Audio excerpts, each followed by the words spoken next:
ساتوی پسرو وینو دا د شهیدانو کور دا د باتورانو کور دا د باتورانو کور دا د باتورانو کور دا د باتورانو کور ستا کاڼي او بوټي ټول مونږ ته لالونه دي وینا پرتوی شوې دا سره لکه ګلونه دي کلی څوک نیولی شي د زمریانو کور دا د باتورانو کور دا د باتورانو. د لوی او بخونکي سختن تر په سپیشلی نامه د لغمان ملي ټلویزیون ډیرو درنو قدرمنو لیدونکو نن دوشنبه د 1440 هجری شمسي کال د قوسیا د لندې دریمه او د 1440 هجری قمري کال د جمادی الثاني دریمه او د 2015 زیږدیز کال د ډسمبر 30 نیټه ده. قدرمنو لیدونکو تاسو د مهاله د افغانستان د ملي ټلویزیون د بیلابلو خبرونو لیدونکو وي اوس هم په مکړې د لغمان ملي ټلویزیون سیمه خبرونو ته خو په سر کې هم سو مهم خبرونه. زه غلام رحمان وایزیم.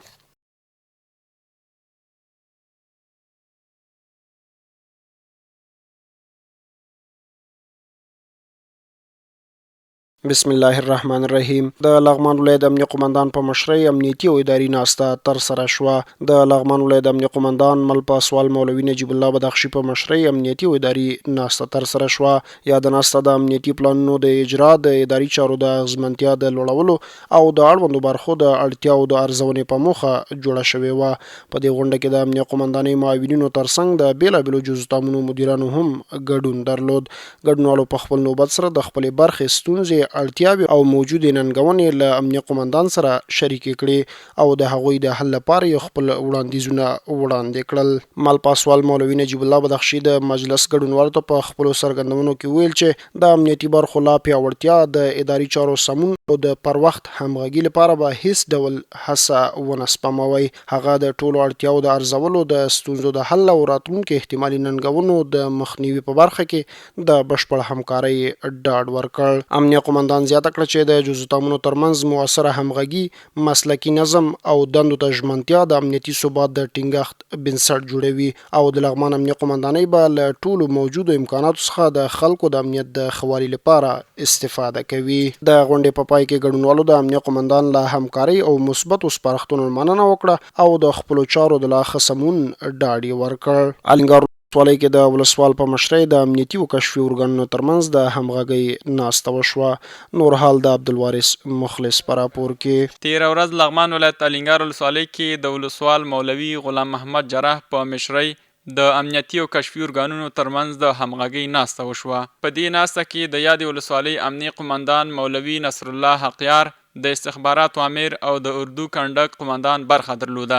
یاده ناسته د قرآن کریم په مبارکو آیاتونو سره پیل شوه. ورپسې مولوي غلام محمد جراح د ټول امنیتي ارګانونو د مسؤلینو هڅې وستایلې. ښاغلي جراح یاده غونډه د اړوندو ساحو د ښه امنیت د تامین لپاره غوره وبلله او په یاده غونډه کې امنیتي مسؤلینو ته سپارښتنه وکړه چې ګزمو او چک پوینټونو ته جدي پاملرنه وکړي تر څو ولسونه په ډاډمنه فضا کې ژوند تیر کړي. په ورته مهال امنیتي مسؤلینو د تیرو موضوعاتو په اړه خبرې اترې وکړې او د همغږۍ رامنځته کول او د موخو ترلاسه کول یې یوازینی شرط وباله. لغمان کې 14 تنه په نشهیي توکو روږدي کسان راټول او د درملنې په موخه مرکز کابل ته ولېږل شول. د لغمان ولایت امنیه قومندانۍ د نشهیي توکو پر وړاندې د مبارزې مدیریت منصوبینو په وروستیو عملیاتو کې 14 تنه په نشهیي توکو روږدي کسان راټول او د درملنې په موخه یې مرکز کابل ته ولېږل. یاد روږدي کسان د مهترلام ښار ولسوالیو له بیلابلو سیمو راټول شوي دي تر څو په مرکز د امید 2 بستریز کمپ کې د مسلکي طبي ټیم تر څارنې لاندې مناسبه درملنه، پاملرنه او تداوی ترلاسه کړي او تر رغېدو وروسته خپلو کورونو او عادي ژوند ته روغ رمټ ستانه شي. د نشهیي توکو پر وړاندې د مبارزې مدیریت مسؤلین وایي چې د روږدو کسانو راټولول او درملنه یوه روانه او نه پاتې کېدونکې پروسه ده او د لغمان امنیه قومندانۍ به اجازه ورنه کړي چې په یاد ولایت کې یو روږدی هم بې درملنې پاتې شي. د لغمان ولایت امنیه قومندانۍ د خلکو څخه د همکارۍ غوښتنه کوي چې د نشهیي توکو د مخنیوي او روږدو کسانو د درملنې په برخه کې له امنیتي ځواکونو سره لازم معلومات او ملاتړ شریک کړي څو ولایت د نشئی ناوړه پدیدې څخه لا پاک او خوندي شي. لغمان کې سباندې زر تنه مجاهدین د تخنیکی او مسلکي زده کړو له امنیت څخه د اداري مدیریت په برخه کې له 2 کلنو زده کړو فارغ شول. بل لور ته فارغ شوي مجاهدین خوښ دي چې د امیر المؤمنین د ځانګړي شفقت له مخې د جهاد پر مهال نیمګړي پاتې زده کړې بشپړې شوې. نور حال د هدایت الله دانش په راپور کې. دا ستره غونډه په لغمان کې د تخنیکی او مسلکي زده کړو امریت له لوري د هغو مجاهدینو د فراغت په ویاړ جوړه شوې وه چې د اداري مدیریت په برخه کې له 2 کلنو زده کړو فارغ شول. تقریبا په ټول لغمان کې 1940 کسان د 12 او د 14 صنفونو څخه فارغېږي چې دوی د اداري او د مدیریت په څانګه کې 2 کلنه زده کړې وکولې. د نظریاتي درسونو سره عملي درسونه یې وویلې او دوی ته هغه ټول اداري کارونه چې د مدیریت سره تړاو لري د یو ادارې سره تړاو لري د ټولو مجاهدینو ته وښودلی شول، عملاً هم ورته وښودلی شول او نن د هغوی د فراغت غونډه ده. د لغمان والي د غونډې ته د خبرو پر مهال له فارغو مجاهدینو وغوښتل چې له خپلو زده کړو دې په بېلابېلو ولایتونو کې د ولس د خدمت لپاره ګټه واخلي.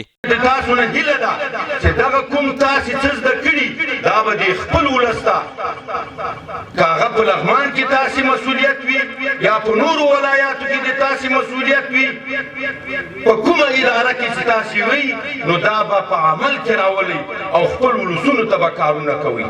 بل لور ته له مسلکي زده کړو فارغو مجاهدینو خوښي څرګنده کړه چې د جهاد پر مهال نیمګړې پاتې زده کړې یې بشپړې شوې. ډېر خوشحاله یو د خپل مشرانو څخه چې موږ د داسې برنامې برابرې ان شاء الله تعالی کلک عزمونه لرو څنګه چې موږ دغه 14 په ښه شان سره مخ ته ویوړو او کامیاب شو پکې داسې اراده لرو چې ان شاء الله لیسانس هم وکړو په دې برخه کې ان شاء الله ماسټري هم وکړو او بل د مشرانو څخه مو هیله دا ده چې موږ ته فرصتونه برابر کړي موږ ته ترتیبونه برابر کړي تر څو زموږ دا کم زده کړې چې دي چې دا نیمګړې پاتې نشي چې نور مخ ته راشو پرمختګ پکې وکړو. موږ ډېر خوشحاله یو د دې برنامې نه چې زموږ د تعلیم نیمګړی پاتې او 14 هم خلاص کړ. اوس آینده هم د مشرانو څخه غوښتنه هم دا ده چې موږ ته د 14 او د ماسټرۍ هم دا ترتیب موږ ته برابر کړي چې دا تعلیم هم نیم پاتې نشي او سر ته ورسو. د یادونې وړ ده چې په یاده غونډه کې د فارغو زده کوونکو د اولیاو ترڅنګ د لغمان د بېلابېلو ادارو مسؤلینو او د تخنیکي او مسلکي زده کړو عمومي رئیس هم ګډون درلود. لغمان کې 94 زیانمنو کورنیو سره د غیر خوراکي توکو مرستې وویشل شوې. نور حال د عبدالوارث مخلص په راپور کې. د لغمان ولایت له پیښو سره د مبارزې او چمتووالي ریاست د بېلابېلو ولسوالیو اړوند 94 د طبیعي پیښو زیانمنو کورنیو ته د غیر خوراکي توکو مرستې وویشلې. د مرستو په ویش کې د لغمان ولایت له پیښو سره د مبارزې او چمتووالي امیر انجینر عبیدالله لوکوزی او مالی اداري مدیر انجینر محمد رکاز ظاهري ګډون درلود. هرې کورنۍ ته د یونیسف یو د اشپزخانې کیټ، یو د ژمني البسې کیټ، یو پلاستیکي فرش، یو ترپال او یو جارو شامل وویشل شول. مرسته ترلاسه کوونکو کورنیو د مرستو په ترلاسه کولو خوښي وښوده او د لغمان ولایت له پیښو سره د مبارزې چمتووالي ریاست څخه یې مننه وکړه چې تل د زیانمنو کورنیو پر وخت لاسنیوی کوي او اړینې مرستې ورته رسوي. درنو او قدرمنو لیدونکو زموږ خبرونه په همدې ځای پای ته رسیږي. له عملتیا څخه مو مننه. پاک الله مو مل شه.